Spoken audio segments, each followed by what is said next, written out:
Hi guys, my name is Paul and I just wanted to do a short video with 5 simple things that you can do to hopefully improve your lives. First of all, let me just do a little introduction. I've noticed that when I do any kind of Google search, I get presented with loads and loads of videos, first of all. However, when I did a Google search on mental health, I noticed that I wasn't being offered any videos, I was just being offered articles and things like that. And a lot of these articles, they might have medical jargon, they might be a bit intimidating to read, and I thought perhaps it would be better to have more videos. Here on YouTube you can find millions of videos of cats doing funny things, but more important things like mental health issues, there's comparatively very few. I guess one reason for that is that any professionals, they do it as a job, they normally charge for their services, so they perhaps don't like to do free videos. And also people who are sufferers of mental health, they might not feel comfortable, or they may feel a bit embarrassed doing such videos. So for these two reasons there seems to be not that many videos on YouTube, comparatively speaking, so I thought I can try to make some if you guys would find them interesting. My videos would be aimed at those who suffer, I guess you could say, the more everyday type mental health issues. Depression or isolation, loneliness, stress, panic attacks, all these kind of things that are very, very common and a lot of people suffer from. I've been inspired to do this for 2 reasons. Firstly, I've suffered from mental health issues my whole life myself, and for most of my life, for many decades, I was making absolutely no progress on dealing with them or making them go away. But in the past couple of years, I have really managed to make some really good progress on that front. So that has empowered me to try to help others as well. The second reason is that last year I lost my father. Now, my father was a wonderful man who dedicated all of his life to helping others. And that's my first memory of him as a child, helping other people, neighbours, friends, relatives, anybody that needed help, he would happily do it. And it was never ever something he felt obligated to do. You never heard him say, oh, somebody wants help again. No, he never did that. He was always only too happy to help other people. And so unfortunately, the world lost a good man and somebody that was helping others. So I thought that somebody needs to take the place of when we lose someone like that. And then, as I'm one of his sons, then I thought I'm as good a person as any to do that. So these videos, it's not about getting subscribers or views, anything like that. All it is just about giving something back to people and helping out fellow sufferers like you.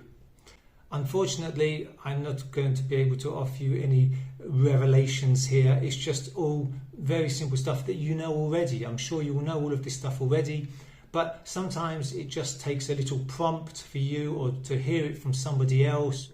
So without any further ado, let's look at 5 things you can do that hopefully will improve your life, whether it's only a little bit or whether it's a lot. But even if it's only a little bit, that's a start, okay? Mental health issues, I don't think can be cured just by clicking your fingers. It's a long process, and you have to start the ball rolling if you haven't already, or if you have started the ball rolling, then just keep the momentum going, and then one day you will get there, I'm sure. Getting quality sleep is of course important for your physical health as well as your mental health. It helps both, so it's important to do so. And also, if you're suffering from depression, you might well be oversleeping. It's difficult to pull yourself out of bed in the morning. Sure, I know that, I've been there, but really that just exacerbates the problem, because the most productive time of the day is the morning, and if you're sleeping all morning, then you're losing a lot of productivity, which will obviously have a detrimental effect on your well-being. Another really important thing in combating any negative feelings you're having is to keep yourself busy, keep yourself active. Now that's very important.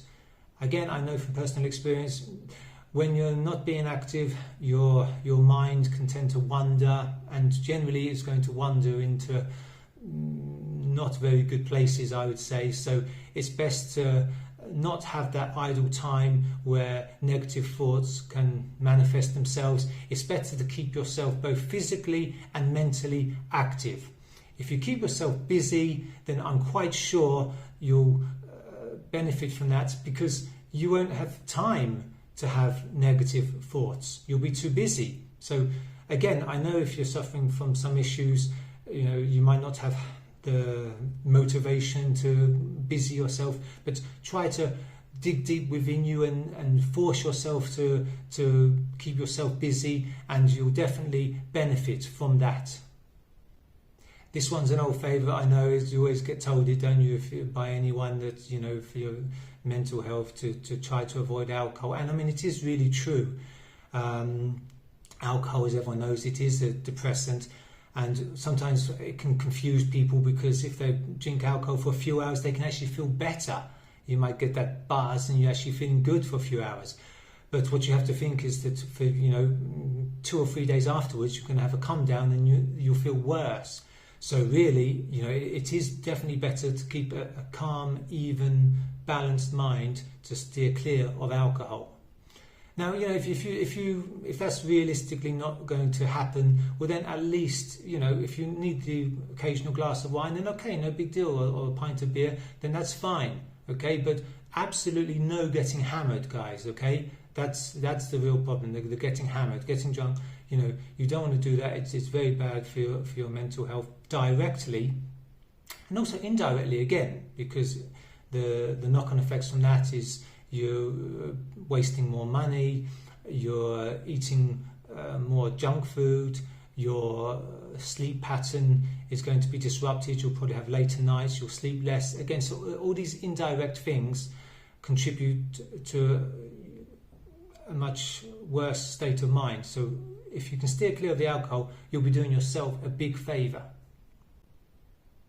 Now, I don't want to be a spoil sport, but honestly, I think limiting your coffee intake as well will be beneficial for you. I know this from personal experience. I was finding that I love coffee myself, but I was finding that when I was having coffee, especially if I was having a strong coffee, I was feeling jumpy afterwards. It was causing me a bit of stress. So, I mean, if you are suffering from stress, I mean, honestly, I'd steer clear of the coffee, maybe have an alternative green tea or herbal tea or milkshake, anything. Or do what I've been doing in recent times, having decaffeinated coffee. It's amazing how doing just something as simple as writing things down actually gets things done. I used to find that the weeks were going by, and at the end of each week I hadn't done what I wanted to do. I hadn't achieved anything, and I'd be disappointed and I'd be frustrated. But if I just write down at the beginning of the week things I want to do, then what I find, by the end of the week, I've managed to do them. To-do list, checklist, you see it there, it's a visual reminder, and you can be a lot more productive. You don't forget about things, and you don't put things off as much as well, because seeing it written down, it acts as a motivation as well. It's the same on a daily basis. I was finding that I was never managing to drink 5 glasses of water a day, which I wanted to do, or eat 3 pieces of fruit a day. I thought, well, if I just write it down and do a checklist and check off each time I have a piece of fruit or each time I have a glass of water, then that will probably help. And it absolutely has. Now I have 5 glasses of water every day without a problem, 3 pieces of fruit, just because I write it down. It's a visual reminder, if nothing else, and a motivation as well. Okay, so that was 5 simple things that anyone can do. And if you do those things, I'm quite sure that you will see little improvements in your life. Just even if you do 3 or 4 of the things that you're not doing at the moment, that's still a step in the right direction, right? That's still progress. Let me know if you like these videos and if you think they can be of any use to you. If you think they might be of help to you or to someone else, then let me know in the comments, and then I'll be delighted to make some more for you in the future. Okay guys, good luck with that. Bye for now.